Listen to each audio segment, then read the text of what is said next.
These patriotic Dollar Tree DIYs aren't fireworks science, but they're fast, easy, and promise to add a splash of red, white, and blue to your decor. I'm Melissa, and this is CraftCrumbs. Thank you for joining me. I'm starting off with this wood star from the Dollar Tree. I painted the front, back, and sides in a navy blue. I'm going to add some sequins from my stash. I have gold and silver, and I'm going to use some Aleene's tacky glue to attach them.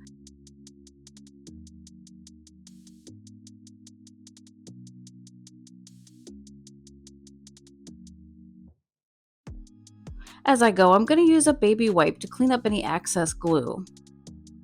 I added the silver stars to the sides and gold to the bottom, top, and middle. It seems I mistakenly cut it out of the video, but I did add a few stars close to the edge and then just snipped off the overhang for a continuous pattern. Once everything is dry, I'm going to use a sponge brush to apply Waverly varnish to the top and give it a nice seal. If you live outside the US, my hope is that you can take these ideas and recreate them in your own country's colors and emblems. I'm going to create a messy bow using red ribbon and a few pieces of fabric trim that I picked up in a bundle at Michael's. I've had these trim pieces in my stash for what seems like forever and never used them. So these days I'm all about crafting my stash. I'm going to go ahead and glue this down to the center of the star.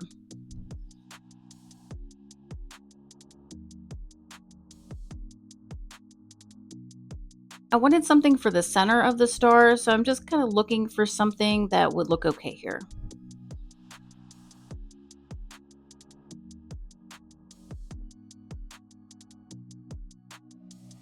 To add just one more element, I'm going to use one of the bead sets from these stars that I picked up at Dollar Tree. I actually bought several sets of these stars all in white, not for necessarily 4th of July or patriotic, but for July. You know what's coming in July, right? The big C word in July. I'm going to use one of these 3M plate hangers, attach it to the back to make this something that you can hang on the wall. I turned it upside down and gave it a good shake to make sure that all those pieces of ribbon would stand out as much as possible for me. I love how vibrant this is and how the stars glisten when the light hits them. Let me know in the comments what you think about this first patriotic DIY. I picked up a nice big pack of these napkins from Hobby Lobby for our own 4th of July celebration and had to pull a few out for crafting. I'm doing all the standard decoupaging and just laying the flags out, Mod Podging them down, and really not caring about the wrinkles because the wrinkles in this case add to the aesthetics of an older flag. I want to get to know you guys a little bit better, so drop a comment, let me know where you're watching from. And something else I'm curious to know as well. When it comes to patriotic DIYs, for those of you in the US, is this something that you go all out to decorate for, or do you just have a few subtle pieces around your home? I've found that many people who go all out to decorate for patriotic holidays, maybe they do it all year long. These people have usually served our country in some capacity or another. If that's you, drop a comment for me with a flag or other patriotic emoji so I can personally thank you for your service. I don't know how this happened, but this bottom flag only had half of the blue and white stars section, so I'm going over it with a second piece of napkin to fix it, and then I'll fix that choppy red stripe right above it. I used one napkin to cover the wood round and then one square out of a second napkin to make these repairs. Much better. Once everything was dry, I went in with a fine grit sandpaper and smoothed out those edges. I lightly sanded over the top to remove any of the wrinkles that were maybe a little higher or just a little too much texture for me. I'm going around the edges as well as over the surface of the tray with Rub and Buff. This will give it a little added character. I just love gold. What are your thoughts on gold? Tell me in the comments whether you prefer silver or gold. There are other options too, like gunmetal or bronze. Let me know. I'm curious. Here I'm introducing the second wood round for this project. Before I glue the two pieces together, I'm adding some braided jute rope as handles. Adding the second wood round is going to make the tray more durable and easier to carry, should you want to. Stay here to see how we turn this into a double-sided tray, one for patriotic and one for everyday. Off camera, I had a ton of clips around this thing so it would stay together while it dried. Approximately 2 hours later, I'm back and I'm going to decoupage on another napkin. I'm going to use the ironing method to remove any wrinkles from this side. Flipping it back over to the patriotic side, I felt like it needed a little something more, so I'm going to use some ribbon and fabric scraps to make bows for the handles. I'm starting off here with a blue and white pattern and then kind of like a cream colored smaller ribbon and just tying a knot, not even really a bow. Now that blue and white would actually match with either side, but for now, the patriotic side, I put some red ribbon over top of the initial knot to make it easier to remove when the holiday is over.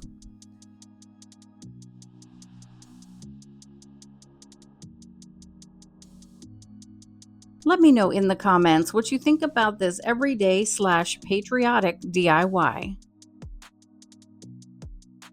For this next one, I'm using my Cricut machine to cut out the letters USA and then a whole row of white stars, which I'll use in the next two DIYs. Here's a look at how I place the vinyl on my mat for cutting. I have these 3 pails that I picked up as is at Goodwill and painted them in the colors red, white, and blue, and now they're ready for vinyl.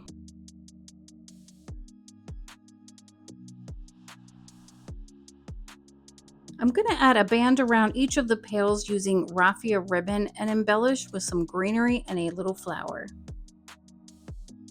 If you enjoyed this video, consider giving it a thumbs up so other crafters like us can see it. Subscribe to the channel and let me know in the comments that you are a new subscriber so I can personally give you the wettest, sloppiest virtual kiss your heart can handle. And to my loyal returning subscribers, thank you so much for always showing up. Here's what they look like so far. I'm going to use a few of these wood slices to give me a boost on the inside of the pail. And for that last one, I ran out of the circular wood slices, so I'm just going to use a roll of ribbon and then place these mini shrubs inside. I feel like everybody has a set of these mini shrubs from Amazon. I just love to do something with them every season. Let me know in the comments what you think about this patriotic DIY. For this next one, I'll be using duct tape from the Dollar Tree as well as some wallpaper rolls. If you don't have wallpaper rolls, you could certainly use the cardboard rolls that come out of your vinyl or even paper towel rolls. Now these rolls are not thick or difficult to cut. You can use crafting shears or just a regular pair of household scissors to cut them down to size. I'm going to cut 3 of them at varying heights to use for this project. I need my duct tape to be a third of the width that it currently is. So I'm going to lay down a few pieces of it onto this parchment paper to make it easy for me to cut it down to the size I need. I have a design in mind, so what I'm doing here is just marking to see how long I need my red and white strips to be.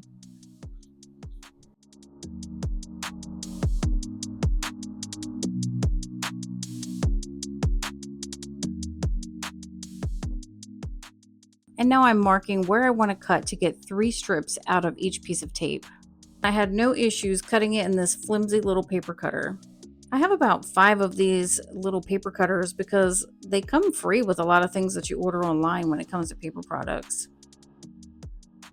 I'm going to begin to lay the strips down onto these wallpaper rolls, but I'll speed this part up just so you don't get bored. But if you have any questions about anything I'm doing, maybe it went a little too fast, just drop a comment with your question. I'll be happy to answer.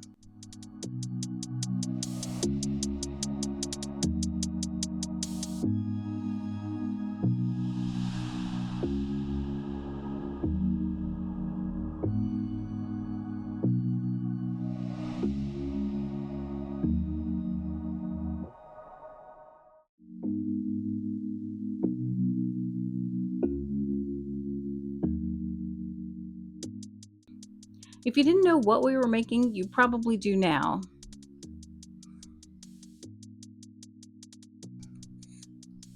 I want to cap off the fireworks and add a wick, so I'm going to use my 1-inch hole punch and some cardstock to cut some circles, and then I'm going to use just a standard hole punch to make a hole in the center of each of those.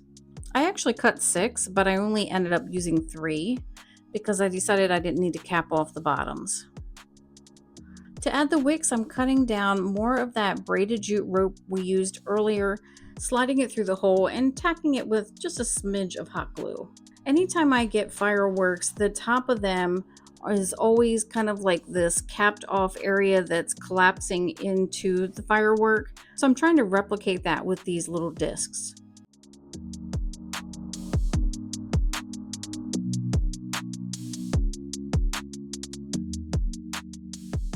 The 1-inch circles were a tad too large, so I did end up trimming each of them down a bit to get them inside.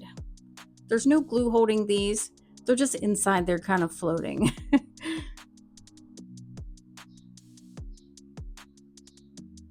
See how I'm trying to push it in?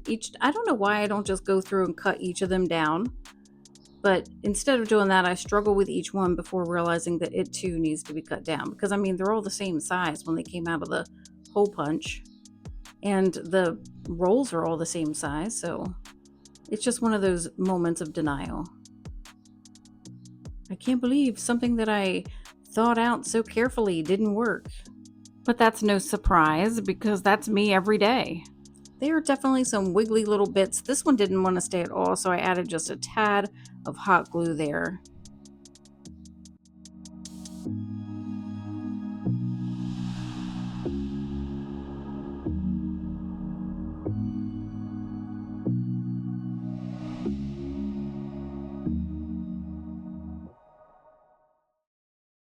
Here's where I decide that I'm not going to cap off the bottom, because when I implemented my idea to cut them all down at the same time, they were too small. So off they go. Now I can't have rogue fireworks rolling all over the place, so I'm going to bind them together with some of this jute ribbon. Just going to tie it in a knot. Have you guys ever wondered what my issue with bows are? I've told you time and time again that I don't like bows. If you're ever wondering, it's just because I think they can be kind of old-fashioned. They definitely have their place.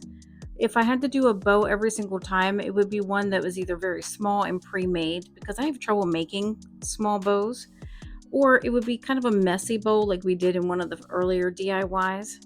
But, combined with the fact that I think they're old-fashioned and my inexperience in making them, because I've always felt that way, I just don't do them. I'd sooner tie a knot like this. You can absolutely add a bow to this if you would like. And here I'm struggling to figure out what I'm going to do with the ends.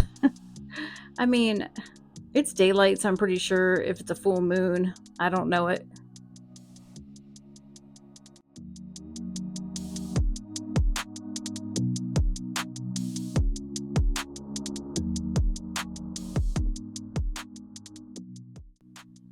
Here I'm trying to decide the way I want them to actually be displayed.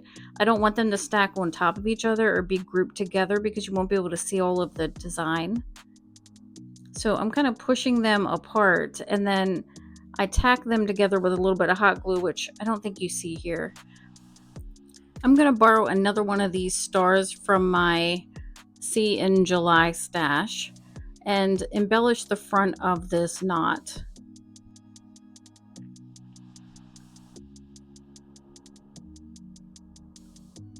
Oh, decisions. Come on already. I decided to clip that little ring off, but keep it attached to the rope so that I could hang a tassel from it later.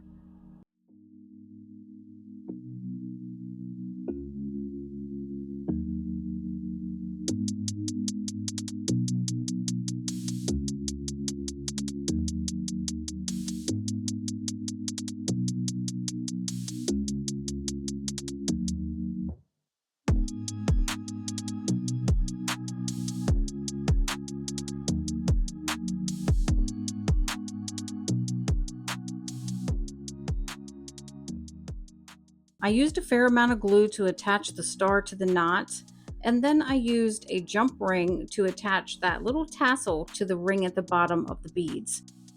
Check this out. It stands up on its own. Sorta. I mean, it does stand up on its own, and it'll stay that way if it's not bumped. Here's the proof. I am just stoked that I can stand this up or lay it down. Let me know in the comments what you think about this patriotic DIY. I wanted to bring you one more, but I was out of ideas, so I looked on Pinterest for this one. I'm going to use this little skewer that's flat on one side. It actually came out of a sushi mat. And then I'm going to use some scrap pieces of ribbon and trim to make this little flag. I lined them all up as such, and I'm going to glue the flat side of that skewer down onto the flag. Now I cut these little blue squares out with my pinking shears just so they don't fray, and I'm going to glue that on the top.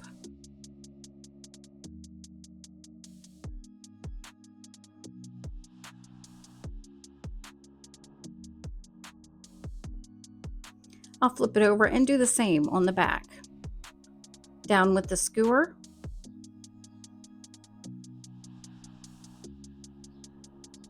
And I don't know why I didn't from the beginning glue all the way down, but here we go.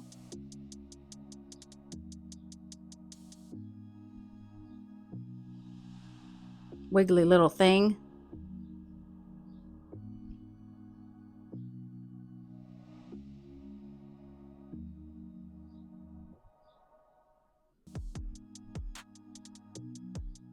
Look how fast this is coming together. I'm going to trim off these little bits that are peeking out from the post.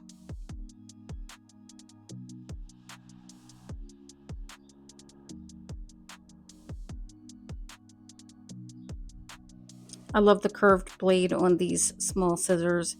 I believe they are fabric scissors, but boy, they can really get into some tight places. They're perfect if you are fussy cutting any kind of design or something like this. They fit into really tight spaces. I'm going to use my pinking shears to trim that back. For the second flag, I decided to play Russian roulette for a few minutes with the stripes before I piece it together. I mean, honestly, sometimes I look back on these and I'm thinking, what was I doing? I mean, was I distracted? Who knows?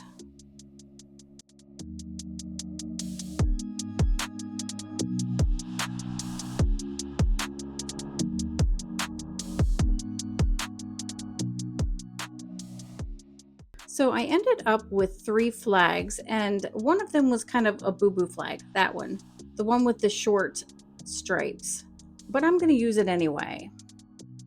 Now this part is just ugly the way it is. I could certainly glue on another skewer, but decided to add a strand of plastic beading down the side. I thought that would gussy it up a little bit, give it a little glam. I'm only doing this on 2 of the 3 flags because frankly that little one might end up in the trash. The more I look at it, the more I don't like it. I spent a fair amount of time just fooling with these things because I wasn't sure if what I was doing was going to work, but eventually I did get it glued down. Now, because the first one may have looked a little confusing, not that this process even needs a tutorial, I'm going to show you the second one as soon as I get the knot out of these beads. I think by this time I was very hungry, very tired, and just wanted to be done. And it felt like everything that could stick to me was sticking to me. Everything that could get tangled on me was getting tangled on me. I had a cat rubbing on my feet because she wanted fed. They were actually taking turns waking up one at a time and asking me for food, so there were multiple trips to the kitchen. And I could also hear my neighbors cutting their grass and feeling very shameful because I haven't cut mine. I'm inside crafting. I mean, the beads are already peeling off. I don't know if I missed this spot with the glue. I honestly don't know if it's going to stay on with hot glue. So if I had to do these again, which I won't, trust me, I would use E6000. I didn't want to put the Pinterest post up for copyright reasons, but I can guarantee you it didn't look like this. I'll keep these and they'll be a lay down decoration just to add a little bit of patriotic color in places where I don't currently have it. Here's a look back at what we created today. I want to thank you so much for staying with me until the end. You have stuck in there with me, and I appreciate you for that. You are the best part of this channel. Please don't forget to drop me a comment. Let me know what you think about my very first 4th of July or patriotic video on the channel. How did I do? What would you like to see next? Let me know which project was your favorite. If you have questions, drop them down below. And until next time, my friend, don't forget to craft what you love.